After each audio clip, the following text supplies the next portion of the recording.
Alright, what's up, gang? So, I got second place in the Mario Gaming World Championship on Wednesdays. Winning a mat, by the way, so I'm not bragging or anything, but I'm kind of insane. And this is the list. I've had one person ask me for a deck list, which is enough for me to do a deck list. I typically wouldn't. So we're going to go ahead and go over it real quick. We've got 4 of the BT9 Koromons. I know some people are running the ones that draw cards, but I find that having the DP boost is really important in the mirror first. Really important in like the regular War Grey X matchup, and somewhat important in things like Grandis.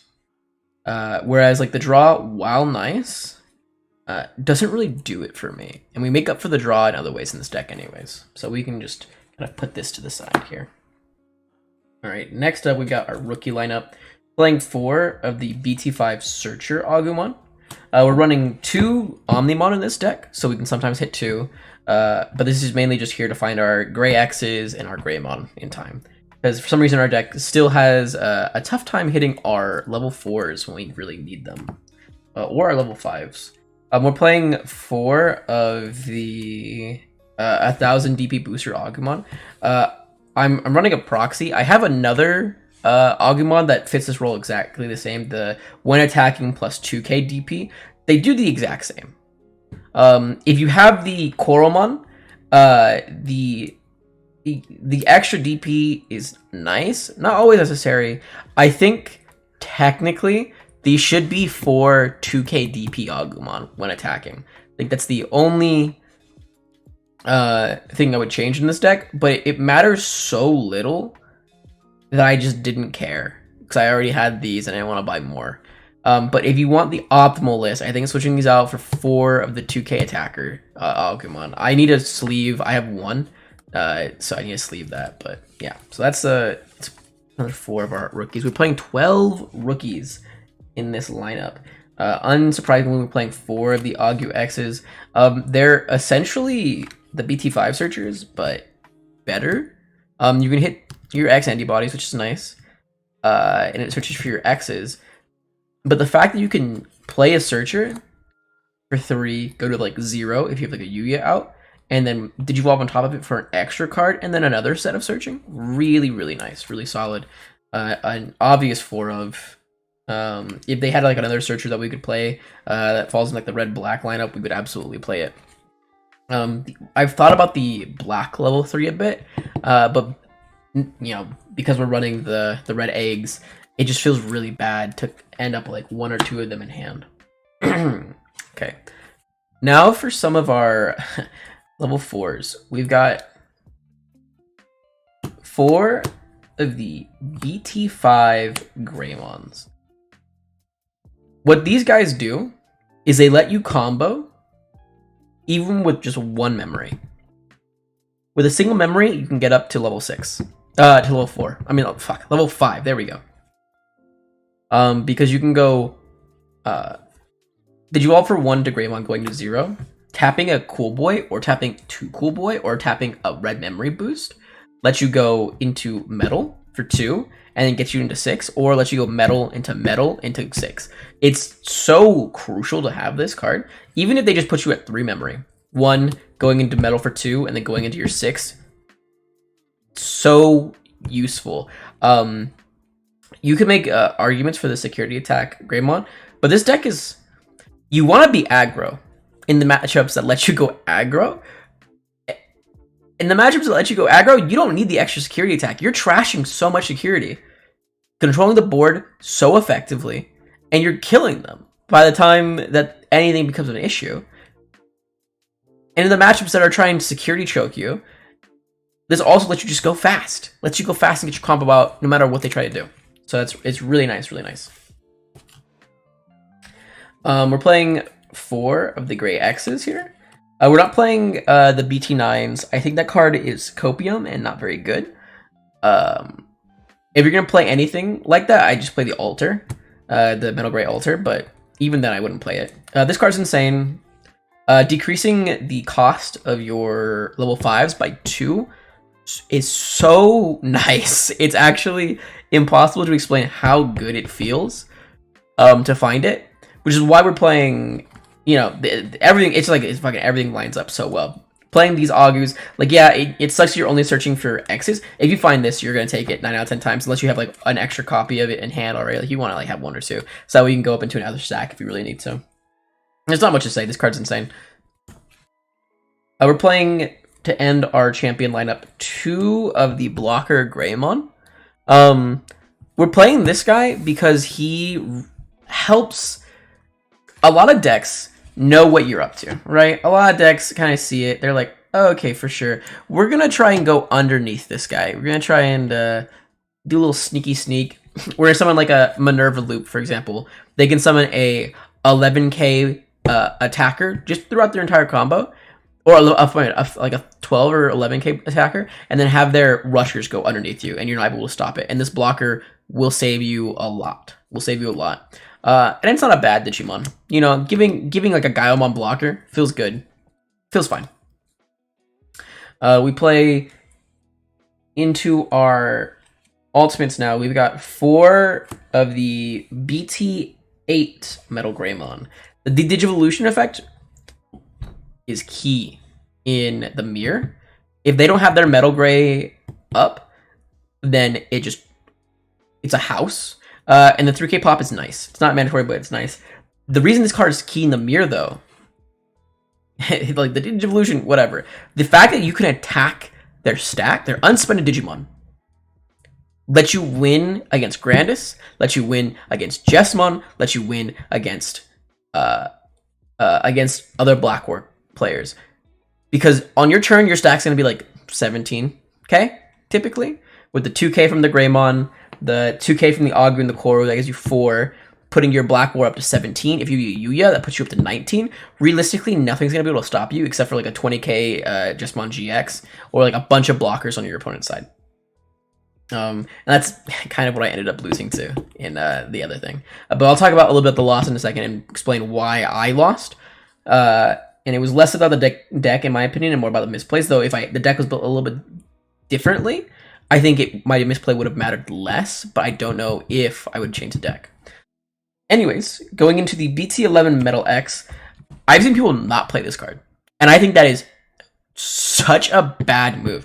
I went against a Blackwar player playing the BT9 Metal X that gives 3k in security attack. I beat him, and that's just because he couldn't stop the D-Digivolutions, but I could. D-Digivolving your opponent's Digimon is really fucking nice. Stopping the D-Digivolution is really nice in the mirror, as well as it's just another target for a Yuya. It trashes security and it deletes a 6k, which is really meaningful a lot of the time too. So, you know, this card's I wouldn't play anything else. I only play 8 level 5s, so let's go ahead and go into our ultimate our mega lineup, our level 6s. This is a bit different than I feel like other lists. So I play a Blackwar. I'm thinking about cutting this and maybe putting it in X-Antibody. It's so okay. It costs 4. And it just doesn't do as much as the other level 6s in our lineup. It turns them on and makes them cost less. But I'm going to be real with you. If I'm playing a Blackwar for 4, I'm going to be wanting to play a Blackwar X for 5 a lot of the time instead. So it's kind of just here as an extra body. I really don't like it. I really, really don't. But I've got the alt art, and so I'm kind of forced to play it. And you know what? That's not bad. It's not a horrible card. I don't know if I'd rather be another X. I think I'd probably replace it with probably Gaiomon. This card is a house. This card is insane. It's actually, everyone's coming prepared for Blackwar X. This card destroys in the mirror and against any aggressive matchup. It lets you put on pressure. I've had games where I hard play a 5, and then I play this on top. I get like a draw rookie and raising. All right, so I swing for 2. I unsuspend. If it's the X-Antibody, that's 3 checks right there. I have lethal turn 3, or turn 5 essentially. Let's say I go first. So first turn, I hard play the ultimate. I did 12 and raising. Okay. Turn 2, I swing with the Gaiomon. 2 checks. I unsuspend. I trash a card. Next turn, I have lethal.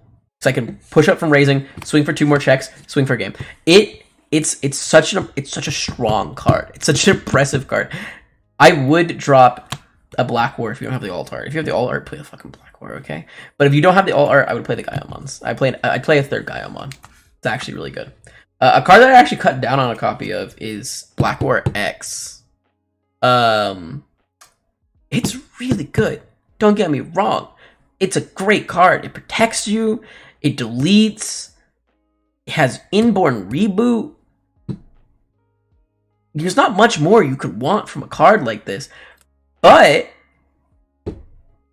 you only need it when you need it. You only need these cards when you need them. And yeah, it's nice to have them. But my god, this deck really doesn't need them until it needs them. To make sense of this, I played a lot of Melga. Before I got into the game, I played a lot of online simulators. I rarely ever bricked. It was such a consistent deck. It was so nice. Oh my god, my sweetheart, my child. This deck, I swear to god, I'll have Hades Force, Gaiomon, Black War, Omnimon as like my opening and like the next like 2 draws. Oh, I just can't do anything with that. I just can't. So I really just need these guys to kind of sit out, because top end cards that we don't want to see are 5. So we'll keep them right here. So keep in mind, 5 cards that we don't want to see in our opener. We don't want to see them until we need them. Speaking of cards that we don't want to see until we need them, Blitz, X-Antibody. Blitz, self-explanatory, lets you kill a turn earlier. Pretty nice. Has some fun combos with X-Anti. This card is so good. This card is actually so good.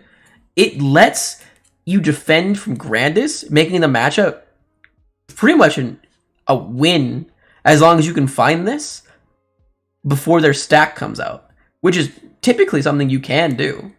You could just like stay in raising, just evolve until you find this card, and then there's nothing they can do. Because if you delete a Grandis stack once, they're pretty much fucked. If you delete a Grandis stack twice, there's nothing they can do. They will never come back from the game. So it's really important. It's also really good against Jesmon. It saved my ass against Jesmon a lot. Playing 2 Yuyas, Yuya's insane against security control, against Mastamon, against any deck that really has any, even against Blue Flare is pretty fucking good. Like any deck that relies on options, it's a memory setter, but you hate seeing more than one of these guys. The theory behind it is you want to see one Yuya, the other one you never want to see. You don't even really want to see one Yuya unless it's in a matchup where you want to see Yuya. So like the idea is like Yuya and security, they attack security, boom, you get a Yuya. You're so happy with it. You never want to see more than one. You rarely want to see one. However, if you're running 4 Yuyas, you want to see like all 4 of your Yuyas, have them on field, and then have your combo start going, which is so impossible. But my god, if you get a plus 8k until the end of your opponent's turn, they're not going to be killing you. Grandis can't beat that. Jesmon probably can't beat that. You're usually pretty set, because a 21k redirecting blogger is impossible to beat. But that's like a pipe dream. That's like something like you see like in YouTube combo videos on like Yu-Gi-Oh or something. Like, oh my god, look at what this fucking combo can do. That's useless, okay? But you want to see it sometimes, so you play 2. Here we play 3 cards. Okay, we play 3 cool boys. I want to play 4, but the deck list is pretty tight. And I don't know what I would take out, except for maybe like a red memory boost. But I'll get into why. Okay. Again, I mentioned Yu-Gi-Oh! So I come from Yu-Gi-Oh! Yu-Gi-Oh! Has, the current game theory in Yu-Gi-Oh! Is like, you play one-ofs that are searchable.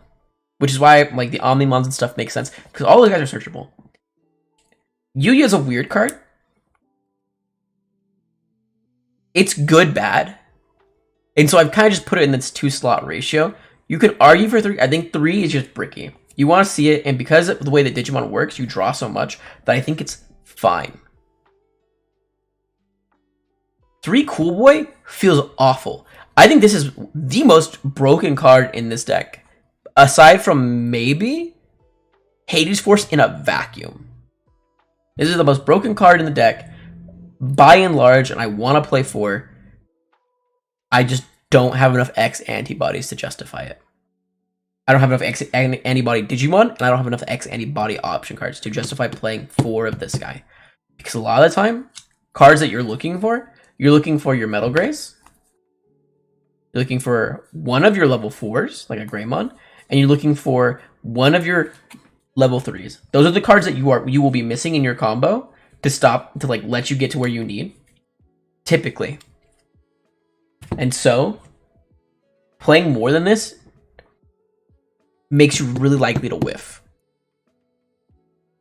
But getting just one cool boy out makes your life so easy. Getting 3, I've gotten so many games where I've gotten all 3 cool boys out. It's so consistent to get out. It's so cheap to play. It's so nice to just use that you will find whatever you need, typically. I've almost dagged out a couple times in the tournament against things like Jessmon or against things like Security Control or Mostamon. It doesn't matter. Now onto the option cards. We got 2 X-Antibody. We'll put this to the side for now. We'll talk about this in a second. We'll talk about this in a second. We're playing 3 red memory boosts. I'm still waiting for mine in the mail. They should be here soon, hopefully.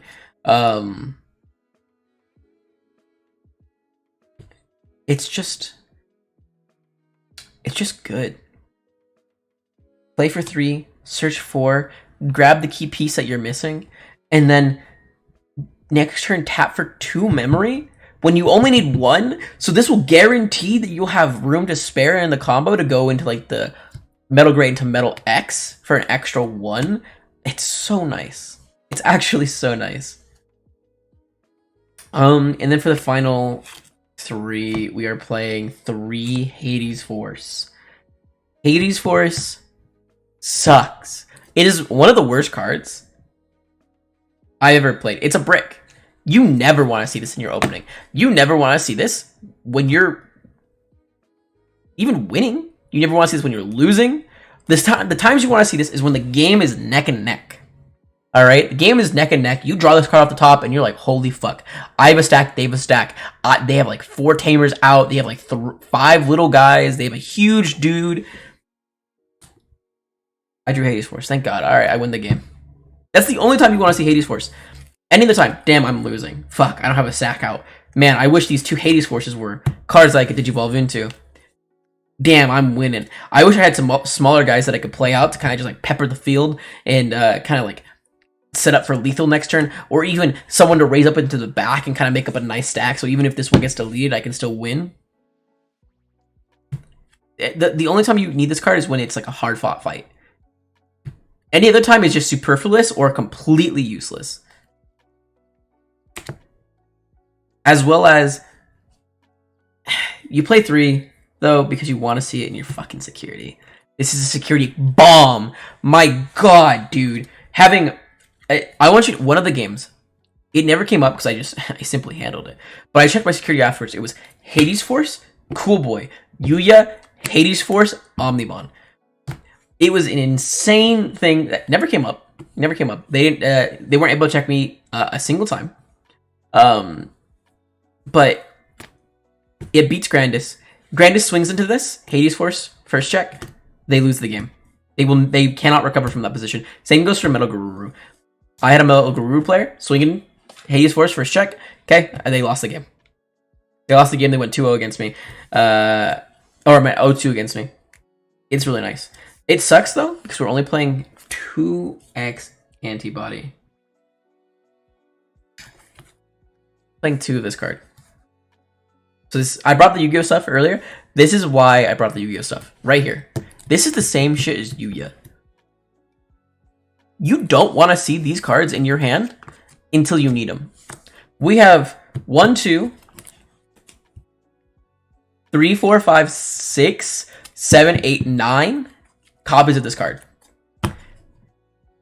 And it's different than that technically though. The math gets a bit weird because in Yu-Gi-Oh we have true searching, which means I can just search my deck for this card. In this game, the searchers are top 3 or top 4. But you're also drawing more. So the math becomes a lot more complicated. So like the ideal hand is a 3, a 4, a 5, a Tamer of some kind, and maybe your other 5. Okay? At some point in the combo, you want to draw the extra 4, the X-Antibody that you're missing. In a level 6. So that way you end up with the perfect stack. Do you know what doesn't help? X-Antibody. This doesn't help you get closer to your combo. This is part of the combo, but this isn't anything. This is a dead card in hand. If I start with X-Antibody, I'm like, cool. I guess this is one thing I have to, one less thing I have to hope to hit. But this could have been an Agumon. Could have been a Searcher. Could have been a Greymon. Heck, I'd even take a Metal Greymon a lot of the time. But an X-Antibody? This card sucks. This card's ass. This is a horrible, horrible card. You see it in security? Cool. A memory. Does that help sometimes? Absolutely. Is it killer like Hammer Spark? No. It's a lot of time it's really inconvenient and it can win you the game. A lot of times it's just like, okay, that's fine, whatever, I really don't care. In fact, sometimes hitting security, detrimental. Sometimes your opponent is at 0 memory, like, fuck, I'm at the passing with 3. Oh, X-Antibody? Oh, yeah, go to 1 memory, dude. I don't care. Go to 1 memory. It doesn't affect me. Luckily, our deck can play around that 1 memory. And our deck works with that 1 memory really well. But you hate seeing it. You hate seeing it in your opener. You hate seeing it as you're drawing the combo. You only want to see it when you're like, all right, it's time for me to swing in. I'm going to place an X-Antibody underneath here. Or, okay, I didn't find a Metal Greymon, but I did find an X-Antibody, and that's not as cool, but it is a little nice. So I'm going to place this guy underneath, and then I'm going to Digivolve on top with this guy. And that way he'll get his effect, his second effect for the pop. That's the theory behind it. I know I've had so many people be like, bro, 3, you're so greedy. And you're absolutely right. Playing 2 makes you play so much smarter. It makes you play so differently than you normally would. Because you could just shove an X-Antibody under any stack and just chill. But you have to know the matchup. And I ended up losing because I wasted one of my X-Antibodies and my my Black War on a horrible stack that was going to die next turn. Just because I was like, I don't think he may. And I wasn't considering the long-term game plan. Because we had just played, I think we've been playing for an hour at this point, and it was game 3. My brain was completely toasted at this point. But it's fine. It's fine. It's fine. We live and learn. You get to value these things. They are treasures, but they're also the worst cards you can see. As long as you kind of like wrap your head around that, this is why we're playing 2. Playing 2. If the level 4... the new one, didn't put it back into the bottom of the deck, I'd have to play 3, I think. But the fact that it does makes it really easy for me to justify playing 2, because you cycle your deck so quickly. You're able to kind of get to where you're going as long as the game plan is working out. And this card does not help your game plan work out. It just protects it. So you'll get there. You'll get there. But anyways, that's the list. Let me know what you think in the comments. Make sure you like, subscribe, etc., etc. Hugs and kisses, kings.